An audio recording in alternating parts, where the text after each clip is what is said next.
You meet the love of your life in college in New York and move to their country and start a business. So, what language do you speak at home? Starting a business in one country, but doing 100% of your sales in another country. How hard is that? We'll have a concrete answer. You might buy a car just based on reviews, but what about investing in a startup? But first, imagine working for someone else after you've sold your entrepreneurial baby. Greg Stoller travels to Israel on this episode of The Language of Business. It's one thing to build up a company and sell it off, but what happens then? Now you're actually working for somebody else. We are on location in Tel Aviv, and welcome to Raphael Uzan to The Language of Business. Hello, hi. So talk to us about your experience with Billgard. So Billgard is a company that we founded in 2010 with my co-founder Yaron Samid, with the goal of helping people with their money. We started figuring out that we could use crowdsourcing, basically the ability to collect the knowledge of millions of consumers and to help them understand their bills and protecting them from unwanted charges. That was done. Many years later, we developed the technology, developed the products, created mobile apps that allow people to basically stay on top of their finances, getting alerts and intelligent, actionable insights in order to figure out how to be on top of their finances. When did you start the company? In 2010.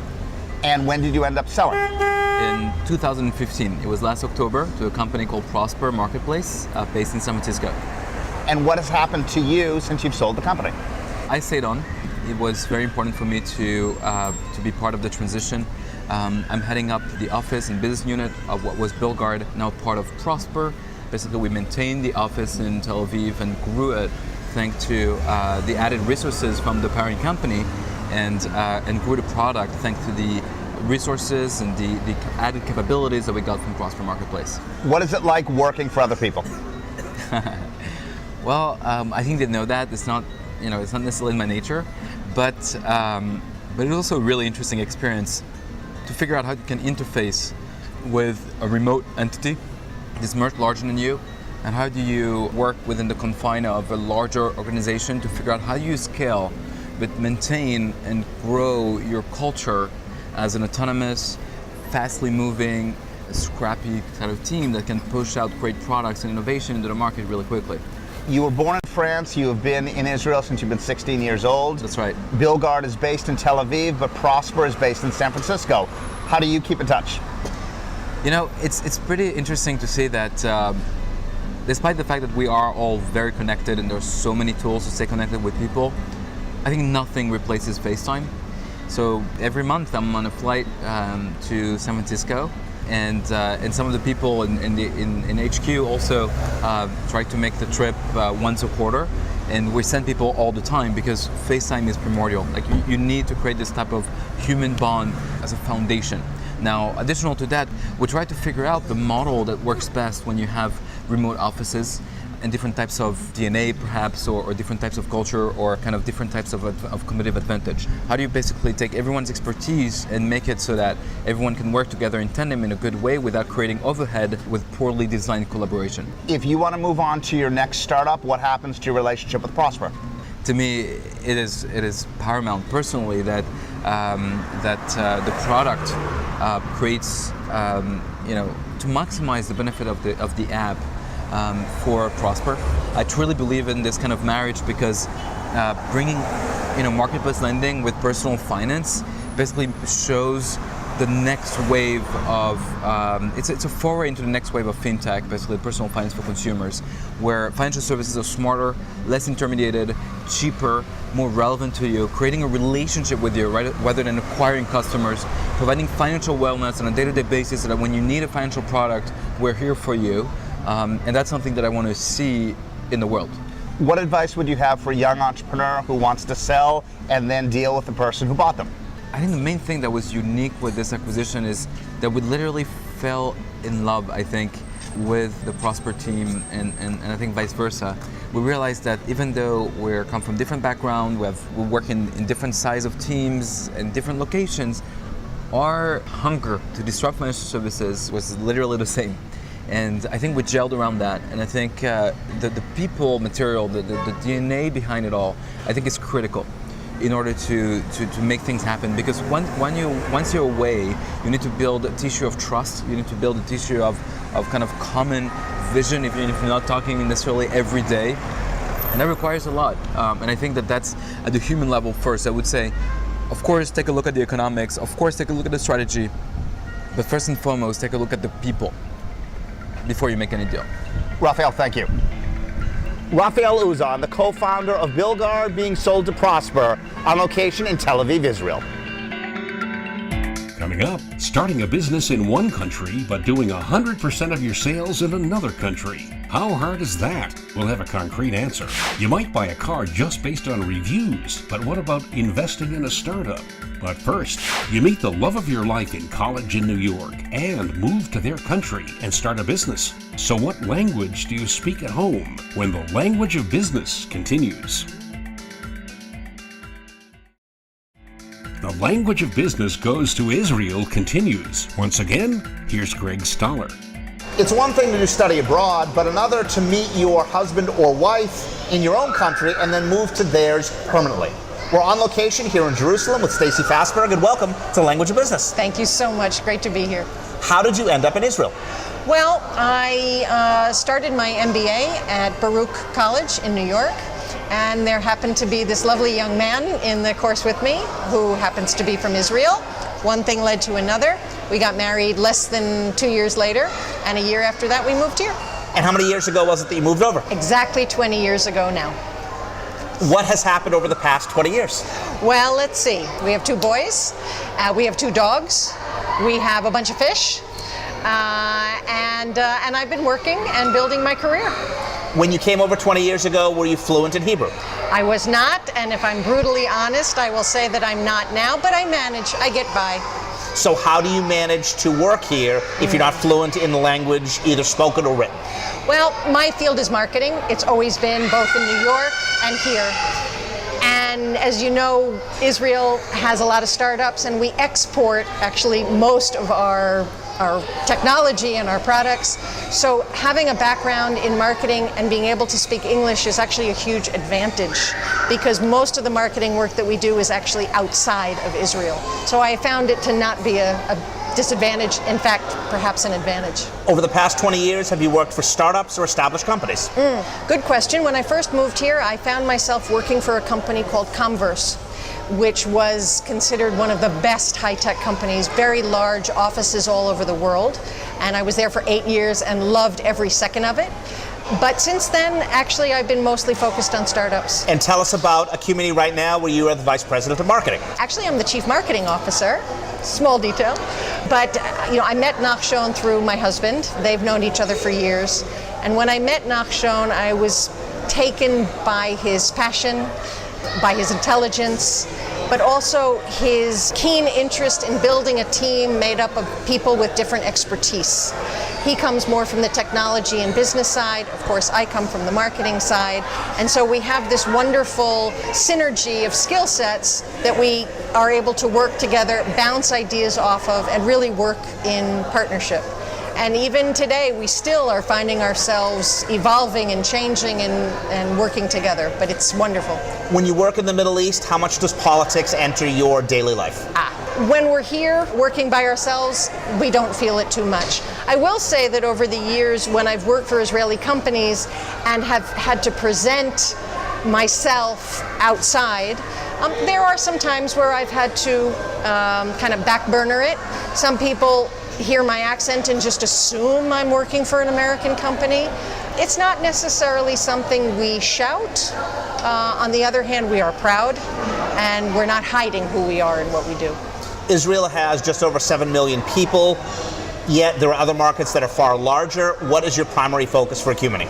Probably the US is a key market. Actually, the UK is probably leading in terms of GDP, in terms of crowdfunding and these kinds of activities. So I think that the UK is a prime market. The US is definitely a prime market. But we're sniffing very much in China, because there's enormous amounts of this kind of investment going on, as well as tremendous amounts of fraud. Are you able to control everything from Israel, or do you and Nachshon have to live on a plane? Well, not yet, because we're still kind of getting ourselves started, but we are not adverse to the idea of having to move around and do what we need to do. Of course, assuming that the company goes where we'd like it to go, we will have offices in different countries as well. That would be awesome. What is your advice for someone who tries to do something for study abroad, ends up living here for a few years, as opposed to you who have done this permanently? Well, you know, it's an adventure. I was always open to the idea of living in another place, whether it be Israel or Europe or anywhere. And even today, I'm not closed to the idea of moving on to another place. You have to be patient. You have to be open-minded and ready to take on whatever happens. What is the primary language at home? We speak English at home because we wanted the kids to be completely fluent, because all of my family, of course, is in the United States, so it would have been quite uncomfortable to have the kids not be comfortable in English. So we speak English at home, even to the dogs. Stacy, thank you. You're very welcome. Thank you. Stacy Fassberg, Chief Marketing Officer of Ecumeny here in Jerusalem. Coming up, you might buy a car just based on reviews. But what about investing in a startup? But first, starting a business in one country, but doing 100% of your sales in another country. How hard is that? We'll have a concrete answer coming up as the Language of Business trip to Israel continues. Once again, Greg Stoller. Imagine running a company in one country, but doing 100% of your business in the other. We are on location in Tel Aviv at eConcrete. Ido Sella, welcome to the Language of Business. Hi, nice to be here. What does eConcrete do? What we do is we modify concrete structure in a way that it can promote good biology and get benefits from the ecology and the biology to the infrastructure. Better, stronger infrastructure, marine infrastructure. But you are all marine biologists and scientists in Israel, yet 100% of your business is done outside of the country. Why? Yeah, Israel is a perfect scenario for research and development, but in our industry, which is coastal development, it's too small. So our market is huge, it's a worldwide market, and now the big project, because of increased storminess, it can be area of erosion and so and so. So we're actually operating from here, doing all the research and development in Israel, but implementing it outside. How does your office in New Jersey work? Basically, it's what we call the marketing office. We do most of the things from Israel, but when we need to meet clients, fly all over the US and see sites, etc., supervise manufacturers, it is done by the US office. Why is your concrete so much better than the competition's? Our concrete is basic concrete, what we call Portland cement-based concrete, is known as having a bad effect on biology. By modifying the concrete, by adding admixture and powders into the mix, we actually managed to change the property of the concrete in terms of biology, but not affecting its structural performance. So now you can get a concrete for any purpose, which is until now, but have the benefits of biology on it. Why can't your competitors who are concrete specialists do the same thing? They can modify the concrete, and I guess that with enough reverse engineering, they can get to the powders. But what we did is we worked for 3 years, and we actually showed, in terms of in large-scale experiments, how the technology performed. It's taking time for the biology to grow on the concrete, and we're running before the industry because we already did that. Would you ever consider licensing the technology to others? Yeah, that's what we're actually doing, because we're not a manufacturers. We're licensing the technology to local manufacturers. It can be to precast manufacturers, it can be to entities which are big in the industry of marine construction. They hold the license, they have the technology, we provide them with the powders and the supervision, and they actually manufacture the units for us. Are you unique being an Israeli company that 100% of your business is outside of Israel? Definitely in our low-tech industry we are, but I'm not sure that there are other startup companies in Israel that do most of the work, I guess, almost 90% of the work outside of Israel. Are you doing business in any other countries besides the United States? We're starting now to work in Europe. Things are coming up in the Far East. We target the US market as the first market because it's something which is very familiar for us. It's already ready and it's ripe for the technology. But we see that now things are expanding outside and projects are starting to come up at Europe. You're licensing your technology, you have a problem in New Jersey. What do you do first? Get in a plane or do you have local staff? The first thing is the local staff are dealing with that. We're blessed with very good people that are running the company in the US. They usually can manage up to 50%, 60% of the problems. If not we're being called. Then the first layer is that we give them support from here on a conference call, and if needed, we're flying over. Are they business folks or scientists in New Jersey? They are half and half. One of them is a pure business guy and have a lot of background and experience in running projects like that and approaching the customers and dealing with customers. And the other one is a coastal engineer, is a PhD in coastal engineer, is a pure scientist. Does anything keep you up at night about your business? Yeah, the time differences.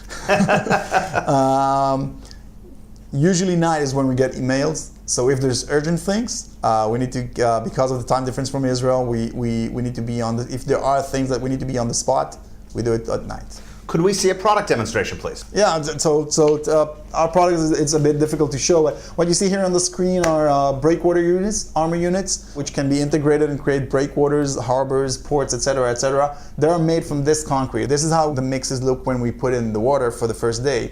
2 years later, and those are results from the Mediterranean.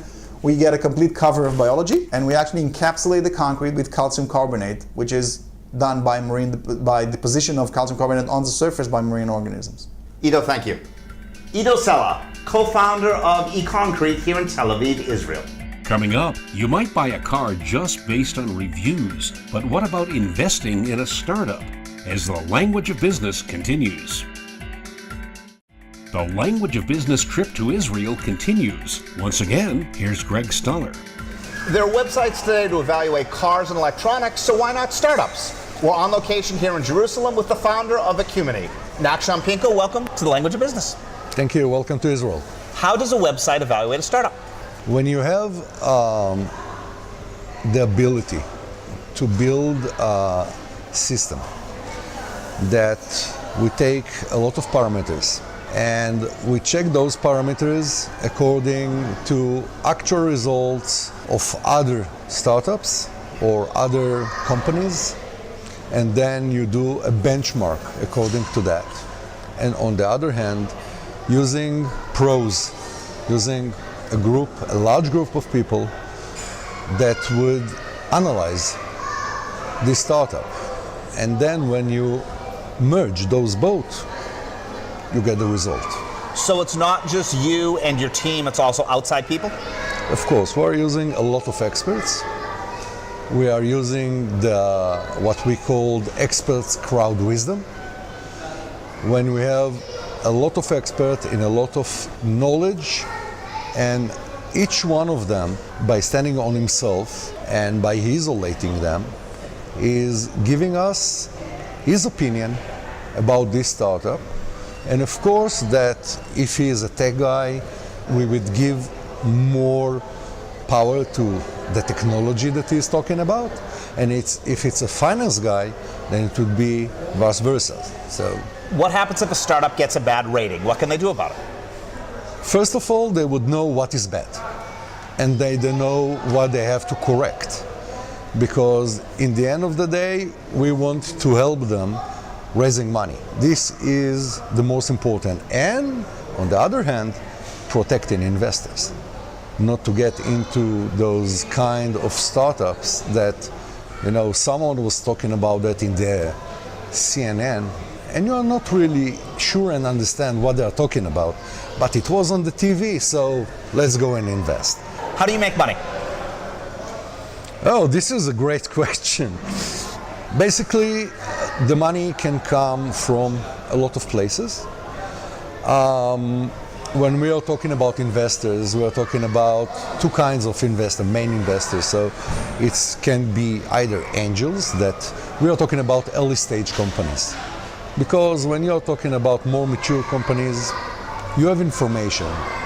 We can help, I'm not sure someone needs us. When you're talking about early stage, there is no information, so we are creating one. And the money can come from investor that is saying to a startup, I want to test you, so please go over to Ecumeny and I would pay the bill. Or on the other hand, we say, don't come to me if you don't have a Ecumeny report. So the money can come either, but we make sure this is not something that would cost too much. We want to make it available to everybody and to make sure that it would be a tool to use and not like due diligence that would cost thousands of dollars. And is your company only targeting Israeli startups? Oh no, we are targeting the worldwide. We are targeting any kind of early stage company, startup that would like to raise money. Either it's from angels, crowdfunding, or any other option, and we want to give this tool. We are talking about, in 2015, it was 650,000 opportunities in the market. Why are you based in Israel? We live over here for the beginning. Are any of your outside investors outside of Israel? Not at this stage, but we're aiming over there. And that's your plan? Are you looking for North America? Are you looking for the UK? More North America, like anyone in Israel, you know, Silicon Valley, but less the Valley, I believe more like New York area, which is the new place for startups. And as I said, over even the Far East is very interesting for us. Are the experts on your team getting paid? Not in first stage. The experts in our team are going to be partners in Ecumeni.